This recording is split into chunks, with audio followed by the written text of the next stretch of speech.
Bonjour, ça va bien por aí? Suave e tranquilo? A França está mais perto do que você imagina. Para te provar esse ponto e a gente se aprofundar e mergulhar bem fundo na França, vamos viajar até lá? Mas eu acho que eu tô brasileiro demais. Então vou pedir para a produção para ficar com uma cara um pouco mais francesa.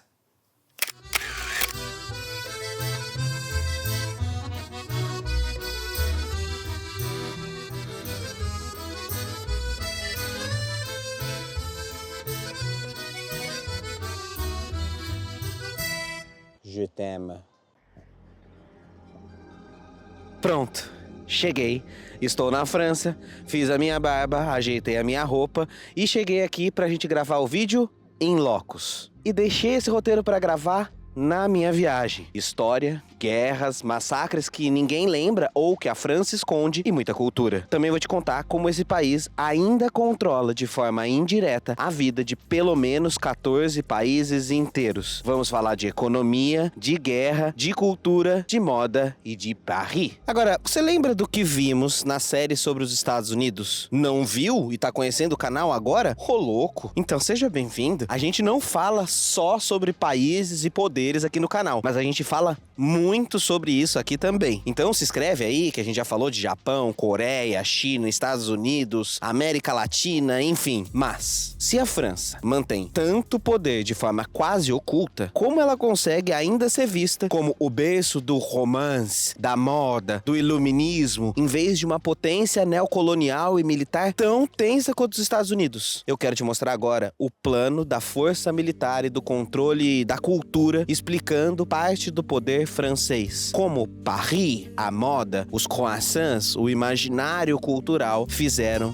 boa parte do trabalho. E para isso, nos encontraremos no episódio 2, Paris Fashion Week, a alta costura, a gastronomia e o poder político do imaginário de l'amour, que vai vir a partir de agora. Enfim, espero que você goste do vídeo, deixa seu like, seu sininho e sua inscrição, que esse vídeo deu um trabalhão do cão pra fazer. Esse é um episódio especial, espero que você goste e bon vídeo!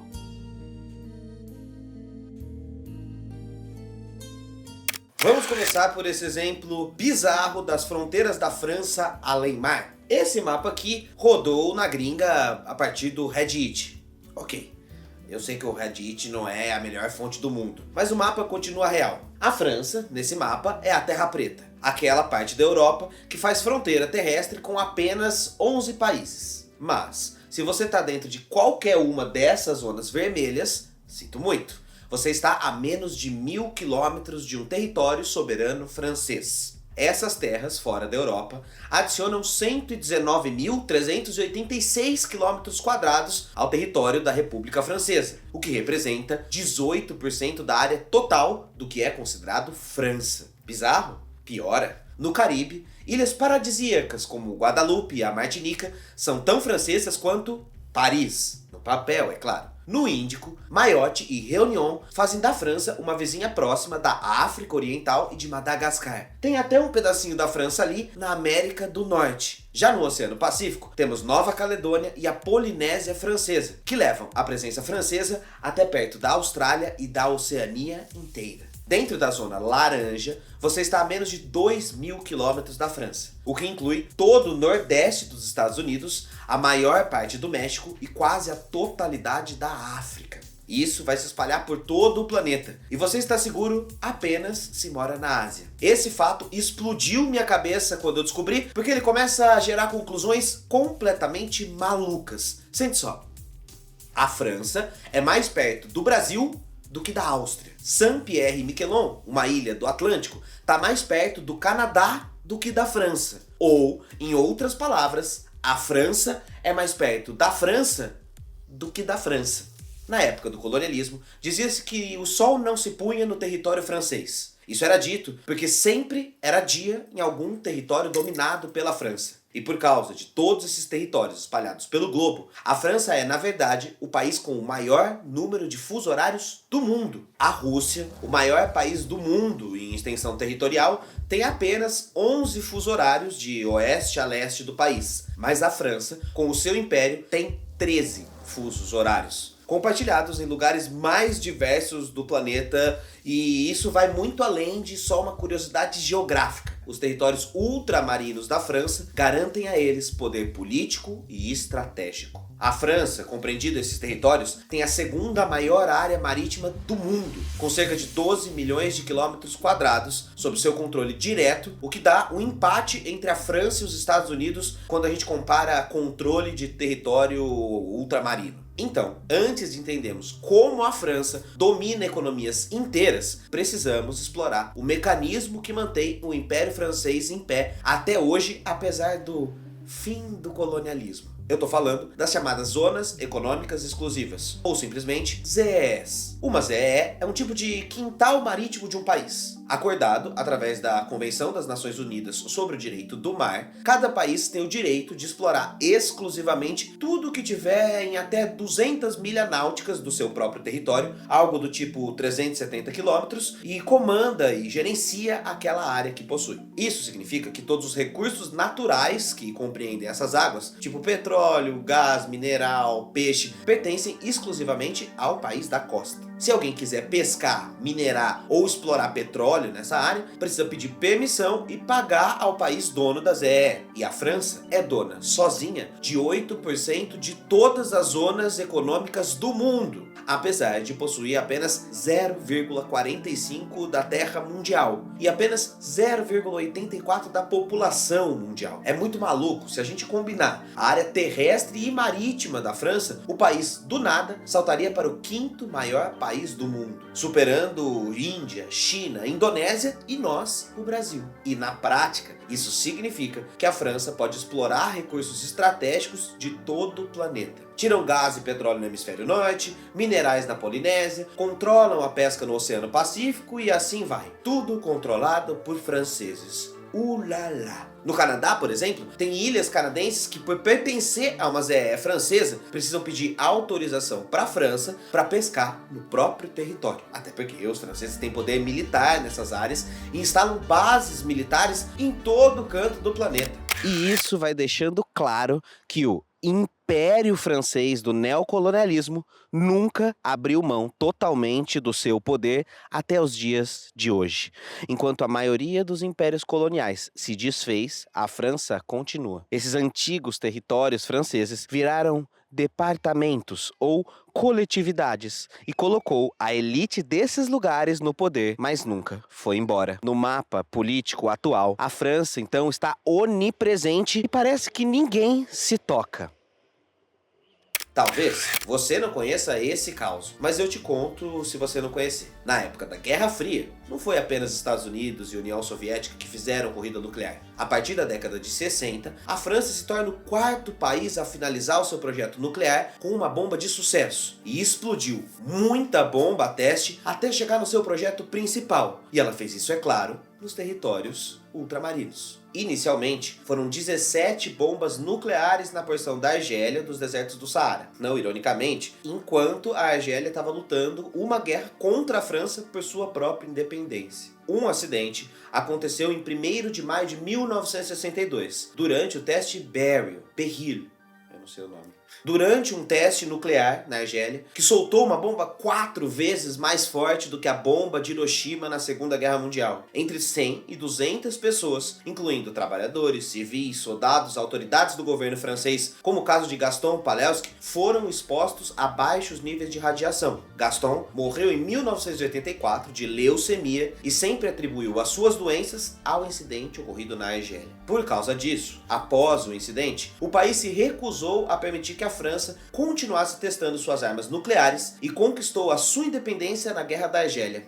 E aí, a França precisou procurar um outro lugar, porque não queriam desistir tão facilmente do seu projeto nuclear. Primeiro, a ideia passou pela desabitada ilha de Clipperton, ou a Ile de Passion, Ilha da Paixão, que é um território francês próximo ao México, mas logo foi descartado porque estava numa área muito próxima aos Estados Unidos. E é difícil mexer com os Estados Unidos. A França decidiu então continuar seus testes de armas nucleares na Polinésia Francesa, mantendo um programa militar secreto, onde um total de 193 detonações de bomba foram realizadas no Oceano Pacífico entre 1966 e, pasme, 1996. Isso levou a França diretamente em conflito até com a Nova Zelândia, porque em 85 o Greenpeace orquestrou uma campanha contra os testes nucleares franceses, levando um barco chamado Rainbow Warrior, que estava ancorado num porto em Auckland, na Nova Zelândia. Quando o navio estava pronto para partir para a Polinésia Francesa para protestar contra o teste nuclear, 2 agentes franceses se infiltraram no grupo, plantaram uma bomba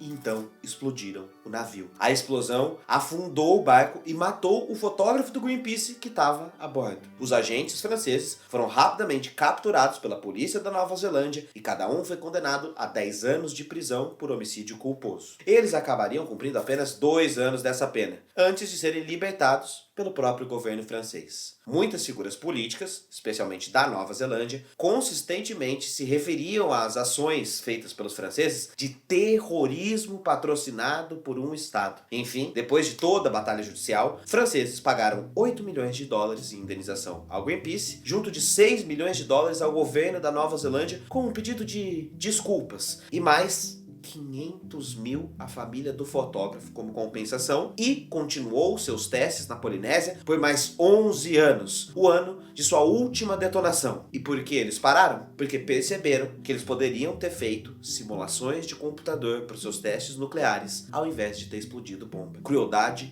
pesada. Estima-se que mais de 100 mil pessoas foram diretamente afetadas apenas na Polinésia. Linfoma, cânceres em órgãos como tireoide, pulmão, mama, estômago, leucemia, uma população com uma baixa expectativa de vida e assim por diante, foram só algumas coisas que aconteceram na Polinésia Francesa. Durante todo esse tempo, os reais impactos da população local, nos trabalhadores do projeto e nos soldados franceses envolvidos nos testes ficaram escondidos da opinião pública, o que até gerou muitos processos, mas até hoje nenhum resultado. Somente 400 pessoas receberam algum tipo de indenização do governo francês pelos danos causados nos testes nucleares. A maioria trabalhava como soldado ou em algum cargo do próprio governo. Apenas 63 eram civis habitantes da Polinésia sem relação direta com os testes. 80% das solicitações de indenização a partir dos processos foram negadas. E a França conseguiu. Hoje, a França tem um arsenal de aproximadamente 300 armas nucleares, o terceiro maior arsenal do mundo, depois de Estados Unidos e Rússia. Ulala! Os países mais pobres do mundo têm uma moeda controlada pelos países mais ricos do mundo. Isso aí é chover no molhado, muita gente sabe, e até a metade do século XX, a França era um império declarado absoluto. No seu auge neocolonial, controlava quase cerca de 10% de todo o planeta. O país que hoje gosta de ser lembrado por baguetes, croissant e cinema, era uma potência mundial totalmente violenta. E particularmente mais violenta ainda no continente africano. A França supervisionava um território que atingia 17 nações modernas, do Marrocos ao Congo. Sob a bandeira de missão civilizatória, a França conduziu uma das ocupações mais brutais que acumularam riquezas para todo o império e deixaram um terrível legado para os africanos comuns, marcados por exploração, assassinatos e escravidão. No século XIX, em 1853, mais especificamente, Napoleão III criou o chamado Banco do Senegal para facilitar operações financeiras francesas no continente africano. O banco foi encarregado de pagar indenização a antigos proprietários de escravos que perderam o acesso à mão de obra gratuita devido à abolição da escravidão em abril de 1848. Em 1901, esse banco foi dissolvido e substituído pelo Banco da África Ocidental, Banque de l'Afrique Occidentale, o BAO, sediado não mais na África, mas diretamente em Paris. Esse novo banco tinha uma função crucial: emitir a moeda utilizada nos territórios coloniais africanos, separando-os economicamente da metrópole francesa e controlando a circulação do dinheiro. O BAO acabou se tornando o pilar da política monetária colonial da França, garantindo controle absoluto sobre a economia das colônias. Em 1929, o banco expandiu ainda mais o seu papel, assumindo o controle econômico de regiões da África Equatorial. No dia a dia, isso se traduz em políticas de crédito extremamente restritivas, empréstimos quase impossíveis de obter e muito mais difíceis ainda de pagar, juros elevados e pouquíssima flexibilidade para financiar investimentos em infraestrutura, saúde, educação. Esse histórico revela a lógica por trás das fronteiras monetárias da França. Eles eram, e ainda são, uma via de mão única para proteger os interesses econômicos da própria França, impondo aos países africanos uma disciplina fiscal estrita e severa de controle inflacionário, adaptado à realidade europeia, muito distante das necessidades das economias em África que continuam em desenvolvimento. Quando a França, após a guerra, ratificou o acordo de Bretton Woods e desvalorizou o seu próprio dinheiro, ela fez isso para evitar que a desvalorização favorecesse excessivamente as importações de suas colônias. Daí que ela criou, em 1945, uma moeda à prova de desvalorização colonial, o chamado franco CFA, fixado ao franco francês e em paridade rígida, próxima. E, não satisfeito em manter o controle sobre a África Ocidental e a África Central, o governo francês replicou o mesmo modelo no Pacífico, criando o franco CFP, Coopération Financière du Pacifique, hoje usado na Polinésia Francesa, em Wallis, na Nova Caledônia e em Futuna, que limita severamente o desenvolvimento econômico desses lugares. Isso se acelerou muito quando veio justamente a onda de descolonização, quando da luta das colônias africanas para se livrarem da Europa. E, apesar de africanos locais administrarem essas instituições em África, a França continuava mantendo o poder de veto sobre os estatutos que regem os bancos de suas antigas colônias, o que incluía, por exemplo, uma exigência de que os estados depositassem metade de suas reservas cambiais no Tesouro francês, além de outros 20% de outras responsabilidades financeiras, significando, se você já fez as contas, isso mesmo, que os estados membros do dinheiro francês tinham apenas 30% de acesso ao seu próprio dinheiro. Além disso, todas as conversões de câmbio estrangeiro também tinham que passar pelo Tesouro francês. Ou seja, sim, basicamente 70% das riquezas em moeda estrangeira das economias em África ficavam retidos pela França. Além disso, a taxa de câmbio do franco CFA sempre foi fixada primeiro em relação ao franco francês e depois em relação ao euro. E essa decisão impediu que os países africanos pudessem ter alguma voz sobre a própria grana, ficassem impossibilitados de crescer. Foi o que aconteceu, por exemplo, com o Senegal, quando o euro ganhou valor em relação ao dólar. Ali entre os anos 2000 e o ano de 2009, o valor do franco CFA também aumentou, mas isso tornou o arroz local do Senegal tão mais caro que valia a pena comprar arroz importado da Tailândia. O Senegal, que tentava construir a sua própria indústria do arroz, se viu obrigado a subir o seu valor do arroz, porque o euro estava bombando, e apesar de não ter nada a ver com isso, o Senegal estava atrelado à moeda euro, e por isso não conseguia mais fazer um produto competitivo, porque os produtos locais têm preço de Europa, são mais caros. Isso torna quase impossível o crescimento desses países se impulsionar em exportação, o que é basicamente o mais necessário para tirar um país da pobreza. Assim, eles nunca vão alcançar a singularidade para se livrar totalmente da colônia francesa. Nesse sentido, por décadas, a França literalmente fabricou o dinheiro, controlou as formas de circulação desse dinheiro, gerou impostos a partir disso e diz que deixou as colônias livres. Quais as consequências disso? Por um lado, o franco CFA até trouxe certa estabilidade monetária para esses países no início. Afinal, ele se amarrou em moedas fortes. A inflação desses países ficava sob o controle francês, enquanto os outros países da África sofriam com a inflação. Porém, essa estabilidade obviamente era falsa, porque tinha um preço alto. Os países não tinham liberdade para conduzir a própria política monetária. Não podiam, por exemplo, mexer na sua moeda para ganhar competitividade. Emitir o seu próprio dinheiro para coisas emergenciais, por exemplo. Ou qualquer movimentação que não pedisse a bênção do governo de Paris estava proibida. Apenas a França se beneficiou. Empresas francesas nesses países lucravam com a conversão garantida das moedas. E a França mantinha um mercado preferencial para os seus produtos, ao invés de deixar as ex-colônias negociarem com os outros países. E veja o mais cruel. Os franceses apresentaram esses acordos de cooperação como uma escolha.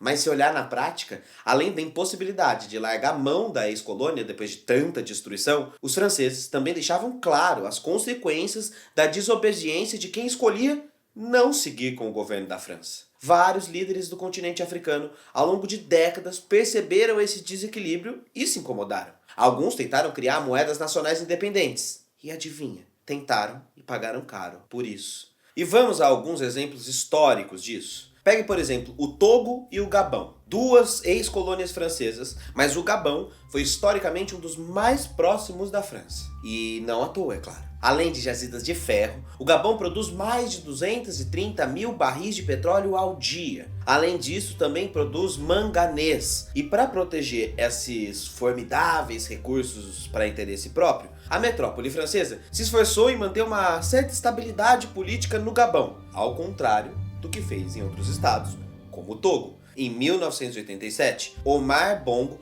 tornou-se presidente do Gabão e logo transformou o país em uma ditadura. Ele era muito íntimo da França e foi nomeado para visitar Paris como se fosse uma entrevista de emprego logo antes de assumir o cargo de presidente ou de ditador. Sob a tutela de Bongo, França e Gabão desfrutaram uma relação na qual ambas as elites se beneficiaram. O petróleo do Gabão era extraído pela estatal francesa de petróleo Elf e o urânio ia diretamente para o arsenal nuclear da França. Em troca, a França subsidiava o orçamento do Gabão, especialmente nas partes que enchiam os bolsos de Omar Bongo e sua família. O Gabão ficou sendo governado por Bongo da década de 70 até 2009, quando ele morreu, e quem comandou o país depois foi o filho dele, Ali Bongo, que ficou no poder até 2023, quando o atual presidente assumiu o poder, dando um golpe, depondo Ali Bongo e se colocando no poder, porque era primo da família Bongo. E ainda assim, mais da metade da população do Gabão está abaixo do limiar da extrema pobreza. Enquanto o Gabão permanecia sob a tutela de Bongo, o país tem uma das taxas de mortalidade infantil mais alta do mundo. Em vez de investir na economia gabonesa, os recursos foram usados para influenciar a política francesa a seu favor, financiando campanhas de vários presidentes franceses com o dinheiro do Gabão. Já a Guiné, em 2 de outubro de 58, declarou a sua independência. O presidente da época, Ahmed Sékou Touré, entrou em conflito com o presidente francês, Charles de Gaulle, que tentou forçar Touré a abandonar o projeto de independência. Touré respondeu às ameaças de Gaulle. A Guiné prefere a pobreza na liberdade, a riqueza na escravidão. Forte, né? A partir de 1960, o governo francês lançou uma operação secreta chamada Operação Pércio para minar a Guiné e derrubar Touré. A operação recebeu o nome de um detergente para roupas, usado para remover a sujeira. A França cortou toda a ajuda externa à Guiné e fez de tudo para desestabilizar o governo. Lançaram uma campanha secreta para imprimir notas falsas e inundar o país com elas, retirou equipamentos e até queimou arquivos, destruindo toda a infraestrutura do país. Ou seja, a mensagem era clara: independência só se for do nosso jeito. Até hoje, a Guiné sofre com as consequências do abandono e suas taxas de alfabetização continuam uma das mais baixas do mundo. Em 2010, estimava-se que apenas 41% dos adultos eram alfabetizados. 41% é muito pouco. Os franceses diziam que esses países existiam dentro da chamada Comunidade Francesa, que ficou conhecido politicamente como France-Afrique. O objetivo era colocar as ex-colônias em uma prisão que fosse o mais vantajosa possível para os interesses de França. Da mesma forma, quando o Togo mudou de ideia e tentou abandonar o Franco CFA, a França deu o exemplo mais uma vez. Dessa vez, sem deixar pontas soltas. O líder do Togo, Sylvanus Olympio, foi assassinado em janeiro de 63. Suspeita-se muito do envolvimento francês, mas os registros oficiais permaneceram convenientemente secretos e fechados pelo governo da França até hoje. Outros esforços para ocultar o imperialismo francês se erguiam, entre eles o caso de Thomas Sankara, e a gente já vai falar sobre ele. A teoria da dependência propõe que as condições estruturais herdadas pelo colonialismo perpetuam a exploração e a marginalização das economias periféricas em favor dos estados centrais. E por mais que os franceses tentem refutar essa ideia, é bastante difícil ignorar o preço que os lugares colonizados pagaram por séculos. Olha para o nosso Brasil. Além de emitir a moeda, o governo francês também participava ativamente na gestão financeira das ex-colônias. Os bancos centrais regionais, que administravam o franco CFA, tinham historicamente representantes franceses nos altos cargos e regras alinhadas com as orientações de Paris. Havia momentos, inclusive, que o primeiro-ministro das finanças francesa podia vetar decisões importantes como alterações da taxa de câmbio dos países africanos. Como é que eles querem dizer que o colonialismo acabou se eles interferiram na taxa de câmbio desses países? E lembre-se, metade das reservas internacionais desses países estava sob a guarda do governo francês. Isso significava que o desenvolvimento econômico do continente africano estava literalmente depositado nos cofres de Paris. Além disso, os bancos comerciais franceses marcavam presença forte nas economias de África, financiando projetos e, claro, lucrando com juros exorbitantes. Assim, via bancos e instituições financeiras, a França mantinha um certo cabresto econômico, de crédito, de ajuda internacional, de investimento, mantendo estes países na coleira.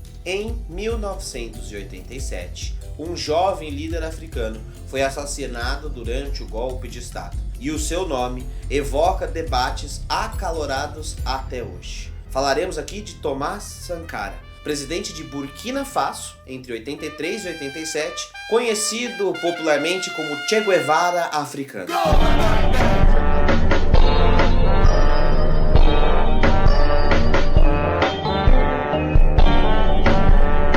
Os militares tomaram poder no Burkina Faso. O chefe de Estado não resistiu à pressão popular dos últimos dias e acabou por apresentar a demissão. Blaise Compaoré, no poder há 27 anos, tentou alterar a Constituição para prolongar o mandato, mas foi travado por uma multidão em fúria. De acordo com as últimas informações, o até agora presidente do Burkina Faso abandonou a capital e já se encontra no sul do país. O trágico de Sankara é um exemplo excelente para mostrar o tal continuismo colonial de França. O jovem capitão, ligado ao marxismo-leninismo, tomou o poder em 1983, junto de um levante popular militar. Foram apenas 4 anos de governo, e Sankara implementou mudanças revolucionárias. Ele realizou campanhas massivas de vacinação e alfabetização, nacionalizou terras e recursos para combater a exploração estrangeira, defendeu a emancipação feminina, colocando mulheres em alto escalão do governo, proibiu a prática de monopólio de agricultura e estimulou a agricultura local, adotando um discurso radicalmente anti-imperialista, seja dos Estados Unidos ou anti-imperialista, é claro, da França. Sankara denunciava abertamente a dependência do continente em relação às antigas metrópoles. Ele mostrava como os recursos emprestados pelo FMI eram armadilhas neocoloniais e que deixavam os países presos ao FMI e, portanto, era preciso repudiar essas dívidas externas, porque elas já tinham sido pagas por séculos de escravidão e exploração nos continentes. Eram coloniais. E se o colonialismo queria acabar, essas dívidas também precisavam acabar. Para a França, Sankara, obviamente, era um problema. Sua retórica apaixonada inflamava o antifrancesismo em África, e suas políticas ameaçavam as empresas francesas, que temiam a expulsão ou a estatização, ou ainda pior, contagiar os países vizinhos a fazer o mesmo. Em outubro de 87, Thomas Sankara foi morto a tiros junto de vários companheiros, em um golpe liderado por seu colega de governo e vice Blaise Compaoré. Compaoré assumiu o poder imediatamente e, não coincidentemente, rapidamente reverteu quase todas as políticas de Sankara. Compaoré governou Burkina Faso por 27 anos em parceria e irmandade com a França. E há um mistério por trás da morte de Sankara até hoje. A família do líder e seus apoiadores sustentam com provas de que a França tem participação no caso justamente porque ele era um dos grandes revolucionários anti-imperialistas. Recentemente, um juiz de Burkina Faso solicitou formalmente a Paris que os documentos secretos da época sejam abertos finalmente. O governo francês ignorou por anos, até que, mais ou menos em 2017, 2018, começou timidamente a abertura desses documentos, mas ainda não apareceu nenhuma prova explícita, só coisas muito estranhas.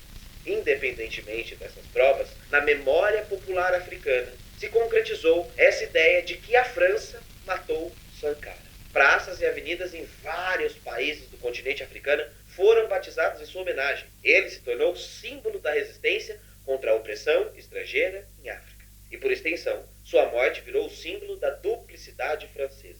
O país que adora falar de direitos humanos elimina quem ousa desafiá-lo ou buscar um verdadeiro caminho de independência. O país que fundou a ideia de igualdade, fraternidade e liberdade sistematicamente persegue a igualdade, a liberdade e não tem nenhuma fraternidade contra os seus colonizados. Lá. Nos últimos anos, uma nova onda de sentimento anti-França tem bombado pelo continente africano. Entre 2020 e 2023, 7 golpes de Estado aconteceram na região. No Mali, em Guiné, 2 em Burkina Faso e no Níger, que tiveram como denominador comum a retórica contra a França. Governos militares expulsaram as embaixadas francesas, denunciaram acordos militares e até substituíram o francês como língua oficial, como foi o caso do Mali. No caso específico de Burkina Faso, em 2022, uma revolução popular finalmente derrubou Compaoré, que fugiu para o exílio em um governo transitório e, ironicamente, a França ofereceu asilo a Compaoré por um tempo. Mas diante da pressão popular, ele acabou tendo que sair da França e foi escondido na Costa do Marfim, ou morto, vai saber.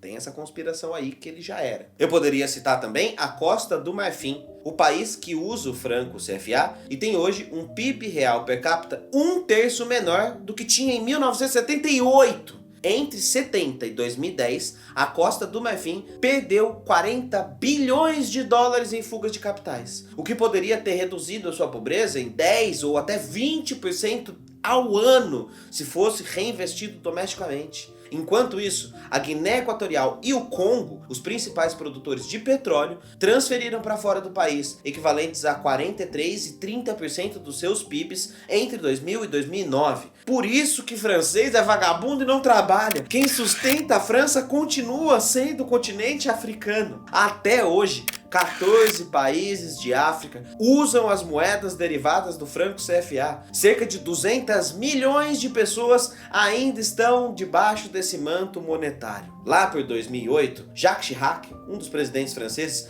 comentou algo que é perturbador. Sem a África, a França desliza rumo a se tornar um país de terceiro mundo. E sim, é verdade, a França depende muito dos recursos, dos mercados e da influência mantida na África. A França precisa do seu império, mesmo que ele não seja mais chamado assim abertamente. Com o passar do tempo, alguns poderiam pensar, ok, mas e no século XXI com criptomoeda, fintech e banco digital, será que esse controle não vai se diluir? A verdade é que a essência do controle continua, ainda que surjam novas ferramentas. Mesmo na era digital, a dependência persiste. Teve até país tentando essas soluções. A República Centro-Africana, em 2022, tentou tomar a decisão de adotar o Bitcoin como moeda legal, a mesma coisa que fez El Salvador. A iniciativa, obviamente, gerou muita controvérsia e também ceticismo, até porque a infraestrutura digital da República Centro-Africana é frágil, fraquíssima, e o próprio Bitcoin já gera inseguranças. Mas isso só revela o desespero de alguns em buscar alternativas fora do alcance do antigo colonizador francês. Então, isso responde uma questão que a gente já falou aqui nesse roteiro. Por que, no mundo, a França ainda tem um império tão vasto fora da Europa? Controle financeiro. Mas não explica o silêncio do mundo a essa situação. Como isso é abafado? E aí eu te pergunto, qual é o preço que se paga para se ser o que se é? Porque como pode um cara escrever uma coisa que eu não entenda? Não tem como! Todo esse poder territorial dá à França, e por extensão à União Europeia, uma enorme vantagem geopolítica global. Até porque a França tem um peso muito grande na União Europeia, porque muita gente desses países pode votar nas questões da Europa, mesmo que não tenha nenhum direito de acesso a essa Europa. E o peso francês na União Europeia determina o rumo do continente. E há muita gente que lucra com os horrores do continente africano. Muita gente interessada em manter esse sistema desigual. Então, por mais que haja pressão para acabar, enquanto não mexer na elite financeira africana, alimentada pela elite financeira da França, nada muda e o poder se mantém intacto. sobre essa propaganda francesa, o soft power francês, lembra daquilo que a gente fez na nossa série de Estados Unidos? Depois de olhar a economia de guerra dos Estados Unidos, passamos a olhar para a propaganda, para o cinema, para a moda e para a indústria cultural daquele país? Agora é a vez de fazer isso com a França. Vamos mostrar como é que a França conseguiu romantizar a sua imagem e fazer você pensar em croissant, baguete, Torre Eiffel, l'amour, a moda, o luxo, a Amélie Poulain, ao invés de pensar em guerra, Franco, Polinésia Francesa, Thomas Sankara e colonização. Como a França fez isso? É o que vamos ver no próximo episódio. Enquanto isso, deixa seu like, sua inscrição e seu sininho, que eu vou aqui comendo um pedacinho da minha baguete e a gente se encontra na semana que vem. Tá bom ou quer mais sucre? Que isso? Açúcar. Ah, sim. Au revoir, é nóis e falou.